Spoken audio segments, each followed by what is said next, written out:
Bonsoir à tous, ravi de vous retrouver pour cette nouvelle semaine et on démarre par votre journal présenté ce soir par Laure Girard. Bonsoir Laure. Bonsoir Aurélien, bonsoir à tous. Au sommaire, nos volailles valent mieux que cela. Oui, c'est ce que veulent démontrer nos producteurs sartois suite à un projet de loi européenne qui vise à lisser les étiquettes et donc à opacifier l'information. Un coup dur pour la filière française. Et puis, les syndicats préparent la grande journée de mobilisation de mardi. La CGT nous a ouvert les portes de son local et nous a parlé droit de grève pour les salariés. Et on va parler politique avec notre invitée ce soir. Vous la connaissez, Isabelle Sévère est l'une des porte-paroles du parti Europe Écologie Les Verts en Sarthe. Et chez les Verts, on change un peu de méthode. Elle nous dira comment.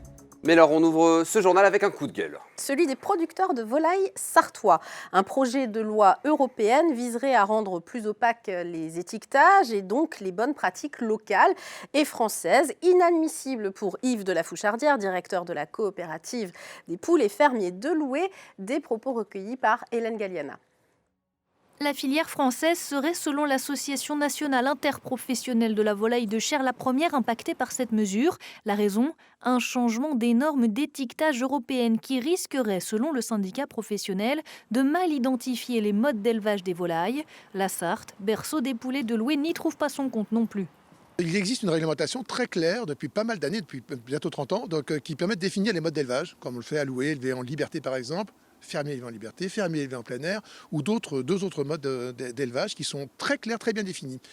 Certains pays du nord de l'Europe, donc l'Allemagne, la Hollande et d'autres pays, à un moment donné, n'ont qu'une seule idée, c'est de faire une nouvelle segmentation avec des productions beaucoup plus intensives, n'allant pas vraiment dehors, mais voyant éventuellement à travers un grillage de l'extérieur, et créer des nouvelles allégations, comme par exemple poulet élevé au grand air, ce qui ne voudrait absolument rien dire, mais s'il est élevé pendant 30 jours, ce poulet, à un moment donné, et qui s'appelle élevé au grand air avec une belle image dessus, et qu'il a coûté 2 fois moins cher qu'un poulet fermier, il y a des chances que les consommateurs soient perdus.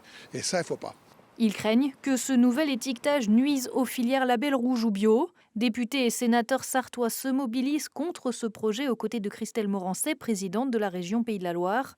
La Commission européenne discute toujours de ce changement qui pourrait voir le jour d'ici la fin du mois de février.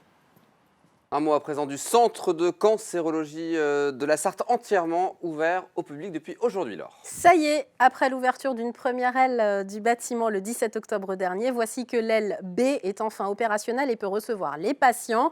Un projet conjoint entre le centre hospitalier du Mans et la clinique Victor Hugo. Un projet public-privé qui doit regrouper tous les soins liés au cancer en Sarthe, en dehors de la chirurgie. On ouvre une page sociale, Laure, à présent, avec évidemment la grande manifestation de mardi qui se prépare. L'intersyndicale s'attend à une mobilisation tout aussi forte que la précédente ce mardi 31 janvier. Et bien sûr, il faut s'y préparer. Exemple dans les locaux de la CGT au Mans, où notre journaliste s'est demandé s'il était trop tard pour battre le pavé demain, pour ceux qui n'auraient pas anticipé, et tout simplement, quels sont les droits des grévistes. Anthony Piton. Le 19 janvier dernier, plus de 12 500 personnes défilaient dans les rues du Mans. Une mobilisation historique contre la réforme des retraites dont le deuxième acte aura lieu ce mardi. Face à l'ampleur de cette mobilisation, les organisations syndicales du département s'adaptent. Nous avons pris des dispositions. Nous allons adapter notre système de sonorisation et permettre à chacune et chacun des manifestantes et manifestants de pouvoir entendre la prise de parole intersyndicale. Donc l'ensemble de la place des Jacobins sera sonorisé demain avec un dispositif professionnel. Car en Sarthe, les syndicats attendent une mobilisation encore plus large pour ce deuxième acte. Concrètement, et sauf quelques exceptions comme pour les policiers ou les magistrats, tous les salariés, qu'ils soient du public ou du privé, peuvent y participer. Le salarié peut même être le seul gréviste de son entreprise. Dans tous les secteurs d'activité, il y a eu des avis de grève qui ont été signifiés aux employeurs dans les branches professionnelles. Donc il n'y a rien à faire, sinon se présenter à la manifestation et défiler dans le cortège. Pour les salariés du privé, il n'est donc pas utile de se déclarer gréviste en informant son employeur. Par ailleurs, dans le privé, la retenue sur salaire est proportionnelle à la durée de l'arrêt du travail. On peut tout à fait débrayer, c'est le terme employé, débrayer 1 heure, 2 heures, 3 heures, 4 heures ou une journée complète. De toute façon, il n'y a pas de limite. Il y a un minimum d'1 heure à effectuer pour effectivement montrer qu'on est opposé à ce projet de contre-réforme des retraites. Au Mans, le départ de la manifestation aura lieu depuis la place des Jacobins à 13h30. D'autres manifestations sont aussi prévues en Sarthe, à 10h, à La Flèche, à La Ferté-Bernard et à Sablé-sur-Sarthe.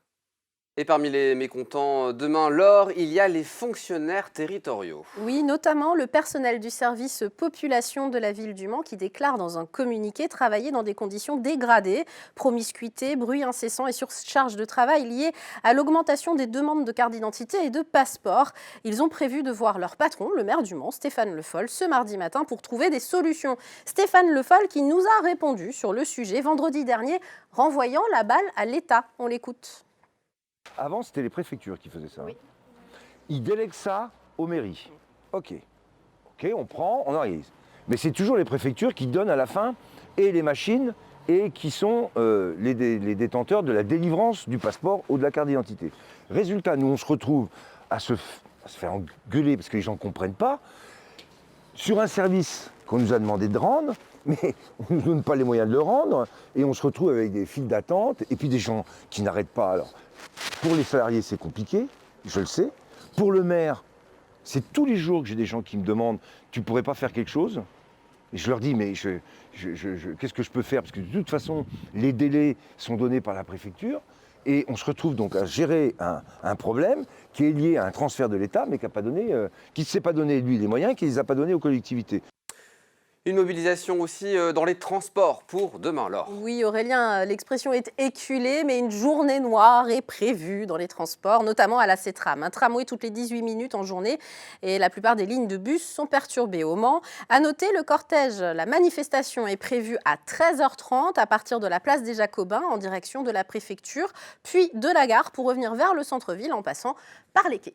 Place à notre invitée ce soir, on va parler politique avec elle. Nous recevons ce soir Isabelle Sévère, l'une des porte-paroles du parti Europe Écologie Les Verts, conseillère communautaire et municipale de la ville du Mans. Merci d'être avec nous sur ce plateau. Merci pour l'invitation. L'une des porte-paroles d'Europe Écologie Les Verts, parce que vous êtes plusieurs en effet. Et les militants et membres d'Europe Écologie Les Verts changent un peu de méthode en ce moment. Vous y travaillez, vous voulez mieux prendre en compte les problématiques des Sarthois vivant en zone rurale. En tant que parti politique, vous vous sentiez un petit peu déconnecté de la ruralité en Sarthe ?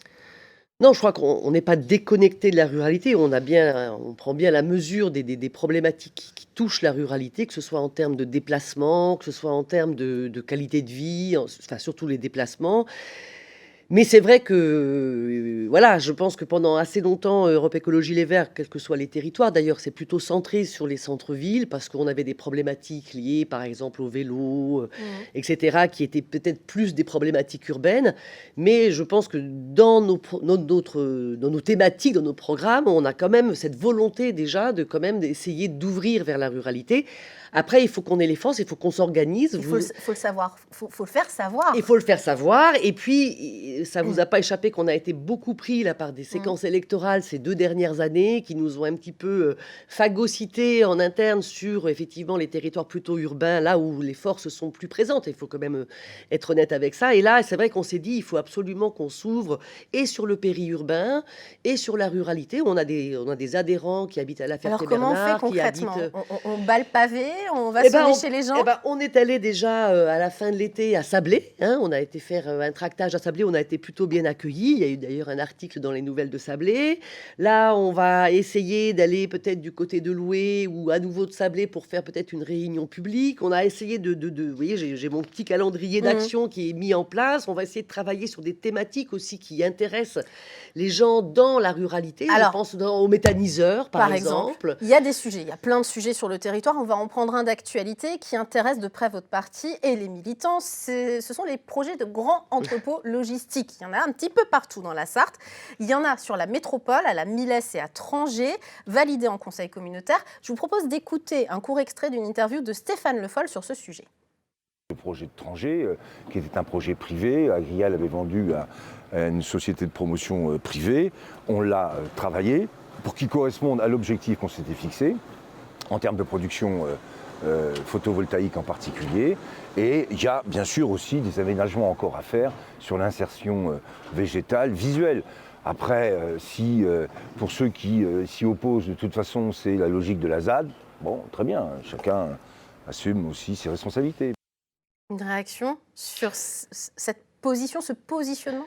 Bah, je trouve ça. Alors, ce projet, Stéphane Le Foll a raison, c'était un projet qui date de 2005, c'est une ZAC. Nous, on n'est pas du tout contre les zones d'aménagement concerté qui apportent de l'emploi. Là, en l'occurrence, on n'est pas tout à fait dans ce système. Et puis, c'est vrai que les deux arguments qu'il invoque sont un peu drôles, parce que dire, bon, bah, c'est un projet qui va être bien parce qu'il y a des panneaux solaires et parce qu'on va verdir le site, excusez-moi, ça fait un peu greenwashing.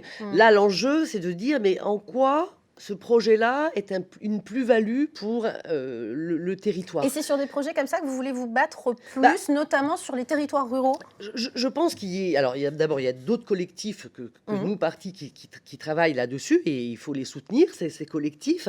Mais je pense que c'est même pas un projet écolo contre non-écolo. C'est pas ça tellement le sujet. C'est qu'est-ce qu'on veut comme type d'activité sur notre territoire. Est-ce qu'on veut des entrepôts, là c'est 30 et quelques hectares quand même sur Trangé, à Chériot, à côté de la Ferté-Bernard, c'est 3 hectares sur Trangé, 33 hectares sur Chériot. Ce sont des projets énormes en termes de superficie, donc c'est de l'artificialisation des sols. On sait aujourd'hui qu'il faut lutter contre cette artificialisation liée au problème du réchauffement climatique. On sait que c'est des myriades de camions, ne serait-ce qu'à Trangé, je crois que c'est 31 quais de débarquement avec effectivement des camions qui vont quand même rouler non-stop. Il va falloir aménager quand même également les voiries, parce que c'est pas les routes actuelles qui sont sur Trangé qui vont permettre ces mouvements, ces flux. Donc en fait, c'est pas tant, je dirais, un projet écolo contre non-écolo, c'est plutôt des projets de bon sens. Est-ce que ce ne serait pas plus intéressant d'essayer de valoriser sur notre territoire des TPE, des PME qui demandent quand même également des superficies pour pouvoir faire des activités qui sont inscrites sur le territoire et qui créent surtout de l'emploi qui n'est pas précaire. Sur des projets comme ça, pour être entendu, est-ce que pour vous, Europe Écologie Les Verts, en tant que porte-parole du parti, l'idée ce ne serait pas de recruter plus de membres dans votre parti, de militants écologistes, et notamment sur les territoires ruraux? Recruter, j'aime pas trop ce terme-là, mais en tout cas, on sait qu'il y a des écologistes partout sur le territoire. Enfin, c'est ce que disait Bruno Latour, la classe écologiste, elle n'a pas conscience d'elle-même, mais il y a plein de gens qui, ne serait-ce parce qu'ils ont du bon sens, savent que ces projets sont ni durables, ni très bons économiquement pour le territoire. Et en fait, la question, c'est quelle vision on a de notre société aujourd'hui. Je pense qu'il faut arrêter de penser que c'est parce qu'on va avoir ces méga projets qui, soi-disant, promettent de l'emploi, qu'on va rayonner ou faire de notre territoire un territoire attractif. Il y a plein d'autres critères qui vont faire de nous un territoire attractif. Est-ce qu'on peut se loger, y compris dans les zones rurales? Est-ce qu'on peut se déplacer autrement qu'en voiture? Est-ce qu'il y a des services publics? Est-ce qu'il y a des modes de garde? Est-ce qu'il y a des écoles? Ça participe aussi à l'attractivité d'un territoire. Et je pense qu'on oublie trop souvent, on est, je pense, séduit par le miroir aux alouettes. Et ce sont des projets qui sont quand même très 20e siècle. On a vu la passion qui anime la porte-parole Europe Écologie Les Verts. Merci Isabelle Sévère d'être venue sur ce plateau. Un dernier mot rapidement sur Jean-Michel Bazir. Bah oui, une grande victoire. Oui, le prix d'Amérique, c'est toujours la famille Bazir qui le gagne. Jean-Michel le père succède à son fils Nicolas en remportant le prix d'Amérique donc ce dimanche sur Hooker Berry. Le driver et entraîneur de champion né au Mans et installé à Solesmes signe son 5e titre dans la course. De trop, la plus prestigieuse du monde. Bravo à Jean-Michel Bazir qui fait la fierté de notre département. C'est la fin de ce journal. Une page de pub, la météo, et vous ne bougez pas, on se retrouve juste après. À tout de suite.